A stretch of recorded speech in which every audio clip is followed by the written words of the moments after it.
I heard the saying, "Ignore her and she will ignore you," a lot when I first started trying to understand women and how they think. Chase you. I attempted to use this strategy but got no results, leading me to believe it was just hollow rhetoric. However, after some time, I realized that this phrase was only a superficial manifestation of a profound idea in women's psychology. I realized that the mistake wasn't in the phrase but in me, because I didn't understand the concept well. By the end of this video, you will understand with me the psychology of women, and you will learn how to ignore her to attract her and make her obsessed with you. This is one of the most important episodes in the How to Attract Women series. So pay close attention. There's one thing that repels all women, and yet most guys are the embodiment of this trait. What is it, you ask? Well, I'll just give it away here. It is neediness, and now you will tell me, "But I'm not needy." Yes, my friend, you almost certainly are. You see, neediness isn't just the obvious things such as being obsessive, going through her text calling her 69 times a day, and getting super jealous every second she's not with you. Being needy comes through even in the small things. It comes through in the way you talk to her, treat her, act around her, and so on. But the most clear sign of a needy man is the overall relationship dynamics note. Although I'm using the word relationship, this can apply to meeting a woman. What do you mean by relationship dynamics when you're dating for the first time, in a committed relationship, etc.? Good question, friend. Now, I know this sounds very Machiavellian, but I want you to stay with me. You see, it comes down to this. How much work are you putting into the relationship with the woman? In other words, how invested are you in her and the relationship? The less FS you give, the more FS you receive. A needy man is a man who invests a lot of time, energy, effort, and even money into a woman and receives little to nothing in return. The more you invest in a woman, the less attracted she is to you. It's that easy. Forms of analysis. A man's attraction to a woman is inversely connected with the amount of time, effort, emotion, and money he invests in her, with the obvious exception that he must invest a small amount to obtain her number, set up a date, flirt a little, etc. Anyway, here is an estimated graph. I am aware that this goes against everything you feel, yet the more you invest in her, the less appealing you appear to her. Bullcrap with good emotional qualities. Society tells you that all you have to do is show her how nice you are. I know you've been taught that the best way to get a girl is to buy her flowers and chocolates, take her out on dates in your fancy car, and wine and dine with her for months. If only you could be more kind to her than every other guy she's ever met. She'll want to sleep with you. But it's all a lie. Women aren't physically predisposed to find it attractive at all. This kind of needy behavior will put you in the friend zone. At worst, she will find you attractive and unattractive. In either case, you lose the irony that the least needy people receive what others give them rather than what they desire. However, why do women naturally go towards men who have options? Men with low neediness, on the other hand, obtain exactly and frequently more than what they desire, making them alluring to women. In the next parts of this series, we'll look at the evolutionary explanations for this. But first, let's take a closer look at neediness.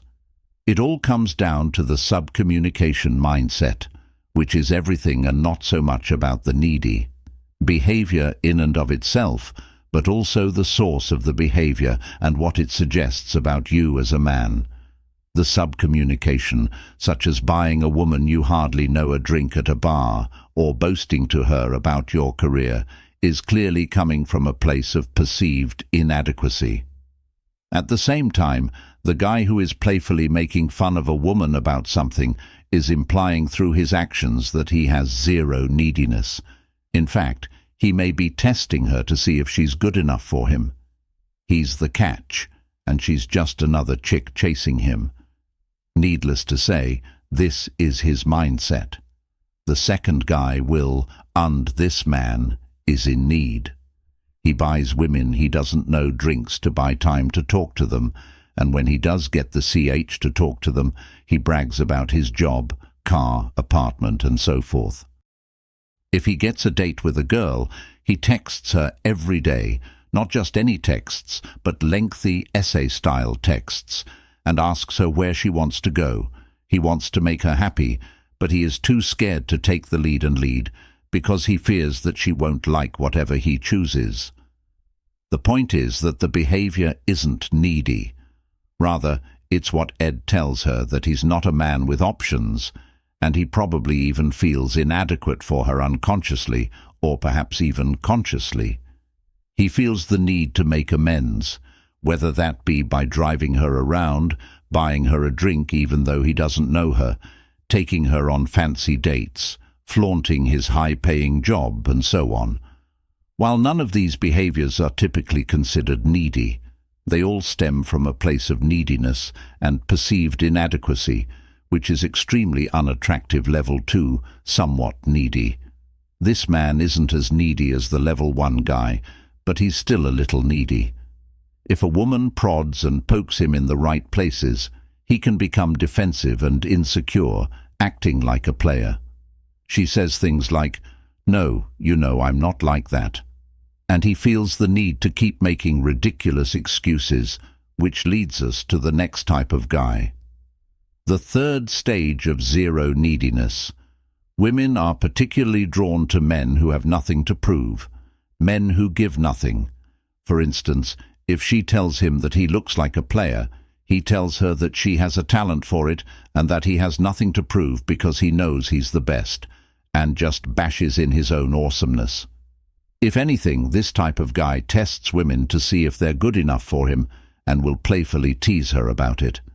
Nothing compares to a good massage guy trying to woo me with free massages, so you must realize that the word ignore is synonymous with neediness. If you ignore a girl, it indicates that you are not needy. Please concentrate on me. Before we continue, don't forget to hit the like button because we want this video to receive 1,500 likes. I don't want to come to you and tell you to start ignoring women and give you those generic internet tips that you will like, but won't change anything in you once the video ends. Instead, I want you to understand the concept and develop yourself and your mindset, because this is the right way to attract any woman you want. I believe you can succeed, so let's move on to our next issue. Get it right. Being needy isn't limited to the apparent insane stuff. It can show up in everything you do. It all comes down to what your actions subcommunicate, what they imply, and what they tell about you. Even though neediness can take many different forms, colors, and sizes, it all smells the same, and women can smell it from a mile away. Hopefully, you now have a better understanding of this terrible little creature known as neediness, because if you're watching me, you're almost definitely needy to some extent, no matter how small, and it repels women. It can also be as simple as getting your feathers all ruffled over something she says, like the aforementioned "you seem like a player" example. Essential concepts. One of the most unappealing traits is neediness. You can look like Brad Pitt, but if she even detects a hint of neediness, her interest will be killed. 2.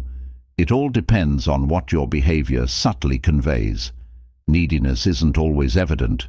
OS guys usually link neediness to crazy actions, like surreptitiously checking her phone, but in practice, neediness is just as evident in doing needless favors, becoming overly invested too soon, or feeling like you need to prove yourself. 3. The less you give, the more F you get.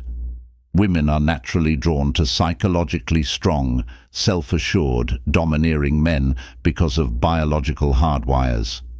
These men don't need you and have nothing to prove, so when you change your attitude from "I hope she likes me" to "let's find out if I like her," try to impress her, she